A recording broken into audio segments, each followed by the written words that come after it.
Now, more on the latest building collapse in New York. You might have heard a few moments ago, I was talking about the Salomon Brothers building collapsing. And indeed it has. Apparently that's only a few hundred yards away from where the World Trade Center towers were.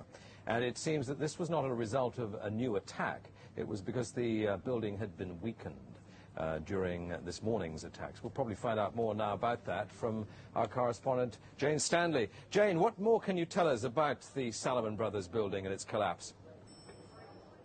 Well, only really what you already know. Details are very, very sketchy. There's almost a sense downtown in New York behind me, down by the World Trade Centers, of just an area completely closed off as the rescue workers try to do their job. But this isn't the first building that has suffered as a result. We know that part of the Marriott Hotel next to the World Trade Center also collapsed as a result of this huge amount of falling debris from 110 floors of the two twin towers of the World Trade Center.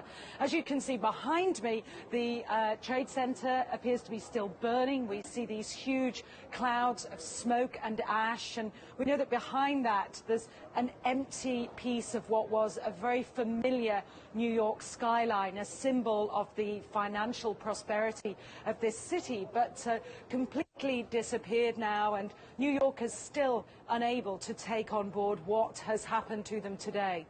Presumably there were very few people in the Salomon building when it collapsed. I mean, there were, I suppose, fears of possible further collapses around the area. That's what you would hope, because this whole downtown area behind me has been completely sealed off and evacuated, apart from the emergency workers. That was done by the mayor, Rudy Giuliani, much earlier today, because of, course, the dreadful collapse of the Twin Towers of the World Trade Center. But New York, very much a city still in chaos. The phones are not working properly, the subway lines are not working properly, and we know that down there near the World Trade Center there are 3 schools that are being turned into triage centers for emergency treatment. And I know that over in New York Harbor, where the famous Statue of Liberty